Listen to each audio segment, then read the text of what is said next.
Created by ContentBinger.com. Torts Glossary, Letter D. Letter D. Damages are money that the losing side must pay to the winning side to make up for losses or injuries. There are different kinds of damages: compensatory, punitive or exemplary, statutory, and more. Default judgment is a court decision in favor of the plaintiff when the defendant does not answer or go to court when they are supposed to. Defamation is an intentional false communication, either written or spoken, that harms a person's reputation or dignity, decreases the respect, regard, or confidence in which a person is held, or induces disparaging, hostile, or disagreeable opinions or feelings against a person. Defective product is any product that is unreasonably dangerous when being used for its intended purpose, without any alterations or interference. To be more specific, a defective product is a product that causes injury to a person due to either a design defect, a manufacturing defect, or a marketing defect. Defense of necessity is defense to liability for unlawful activity where the conduct cannot be avoided, and one is justified in the particular conduct because it will prevent the occurrence of a harm that is more serious.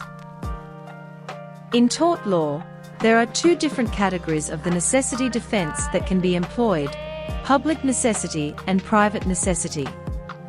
Dental malpractice is negligence committed by a professional health care provider resulting in harm to a patient.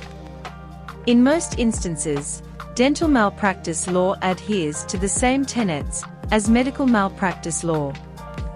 The three components all medical cases must have are: a failure by a professional to meet the standard of care, an injury that results from that negligence, that injury causes significant suffering. Design defect can be in the design, manufacturing, or marketing of a product and can often be the cause of a product liability lawsuit, especially if someone is injured because of the defect. In a design defect case, the company that designed the product is normally the only one that is responsible. Liability can be strict or negligent under differing circumstances.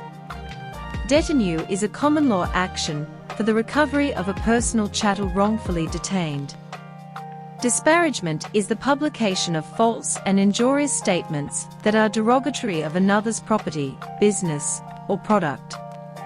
Dram Shop Act. First, a dram shop is a commercial establishment that sells alcoholic beverages. Examples include bars, taverns, and restaurants.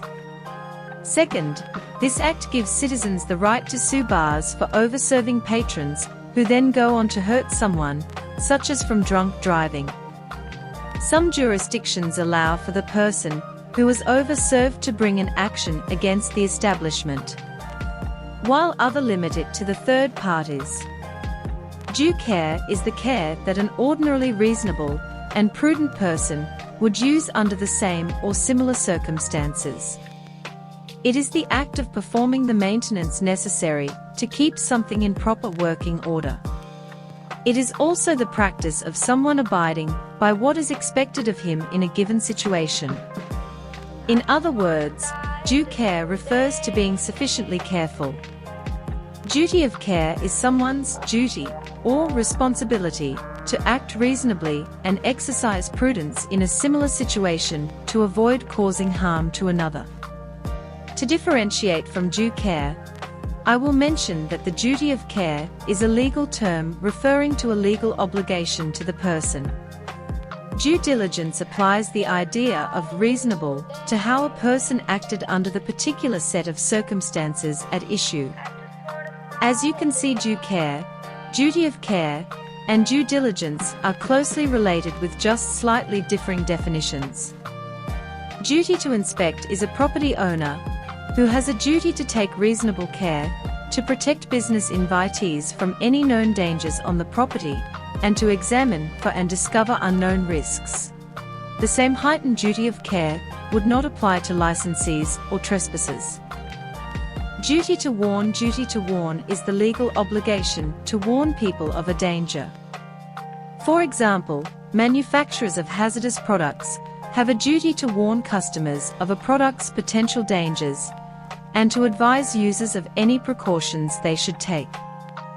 Psychologists have a duty to warn the third parties or authorities if a client poses a threat to himself or herself or to another identifiable individual. Content Binger thanks you for watching. For more content, check out contentbinger.com.